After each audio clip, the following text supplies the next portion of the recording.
Vivek Ramaswamy. Welcome back to the Megyn Kelly Show. That was former 2024 presidential candidate Vivek Ramaswamy, who took the stage last night and killed. He did so well. Jokes aside, he also came out swinging on the topic of immigration, sharing how his personal story shaped his view and his solution to fixing the crime stemming from the border crisis in our country. Our message to every legal immigrant in this country is this: you're like my parents. You deserve the opportunity to secure a better life for your children in America. But our message to illegal immigrants is also this: we will return you to your country of origin, not because you're all bad people, but because you broke the law. And the United States of America was founded on the rule of law.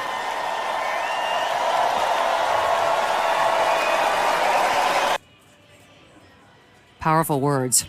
But over on CNN, former Biden White House communications director Kate Bedingfield had this tone-deaf reaction. There was a lot in there about rule of law. There was this constant hammering of rule of law, and he talked about the border, and if you break the law, we're sending you back. Rule of law, rule of law. That is an incredibly rich message coming from a party that has spent the last year essentially tearing down the justice system in this country, saying it's politicized, saying, Trump should be above the law, has really been their argument. So I think there is a fundamental... Plus the insurrection. Plus the insurrection. So I actually think there's a fundamental tension there in that argument it's not particularly well delivered from Vivek there, but also I think is going to be a problem for Republicans if that's where they're hanging their hat. Scott. You think? Joining me now, Vivek Ramaswamy, former 2024 presidential candidate and host of The Truth podcast. Vivek, welcome back. Good to be here. So the Republicans, like you're not allowed to raise law and order anymore because you objected to what was done to President Trump with the lawfare. Yeah, well, the reality is that, too, is a violation of law and order, Megyn. And one of the things I also said in this speech was addressing black Americans, where I think this issue actually does land, is that for a long time, Republicans were maybe a little tone deaf to black Americans who have said for a long time the justice system was unfair. Well, the reality is we don't want a justice system that's unfair, either on the basis of your skin color or your political beliefs. So I think this culture of the abandonment of the rule of law actually runs deep. The same reason we have the southern border crisis is in many ways linked to the reason why we have an abandonment of the rule of law, when the people at the top of the chain themselves view the law as an inconvenience. People at the DOJ, people at even investigative agencies like the FBI, local prosecutors like those who have abused the law to not only pursue lawfare against President Trump, but even countless other politically unsympathetic defendants. That is part of a cultural breakdown. And so, you know what? I disagree with her characterization that it's either or. They go together. So and I think that's what we need to restore. I watch all the channels because I love seeing reactions to all this stuff. Van Jones was saying, I don't think black people want to be patronized like Vivek did.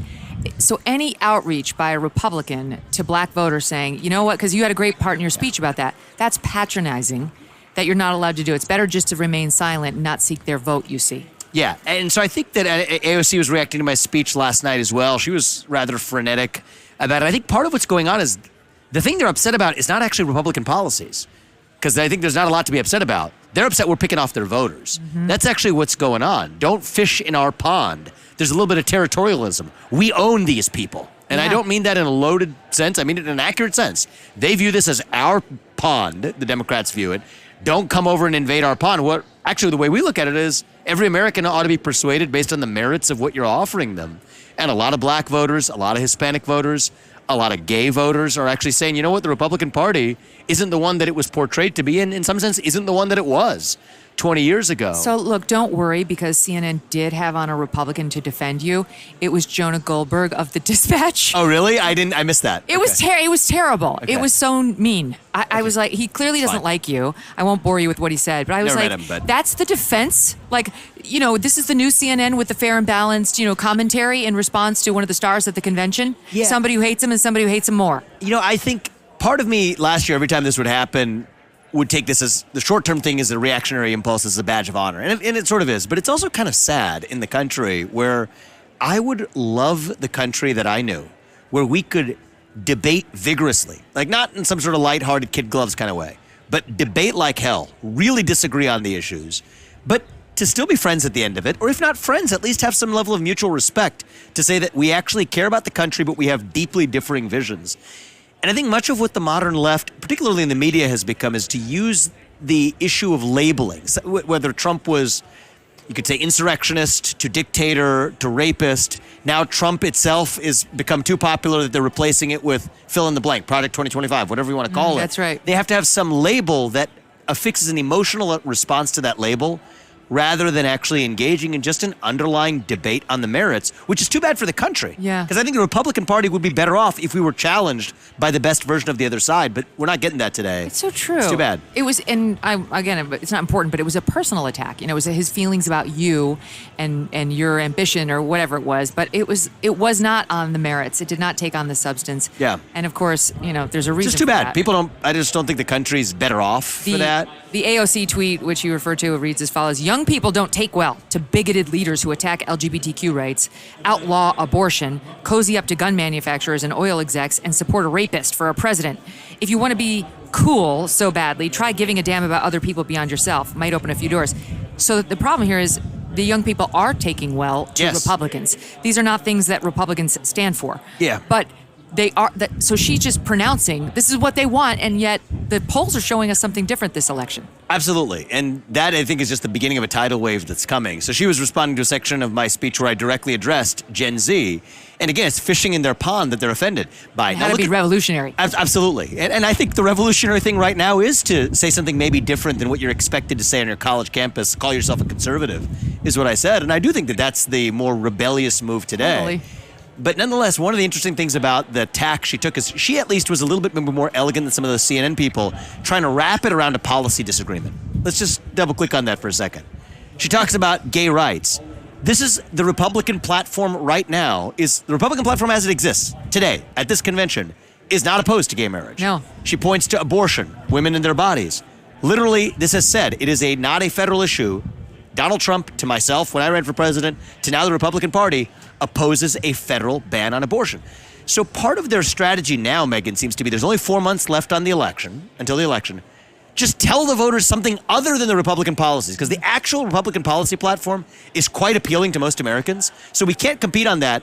Just assume for the next 4 months we can tell them that the Republican platform is something that is other than what it actually is, and maybe most voters won't notice. And it might be their best bet, actually. If you think about it, winning on the merits in this short of a time with the numbers looking like what they are, instead, people get their news from different places. Just bet on the fact that enough Americans are going to think that Republicans support a federal ban.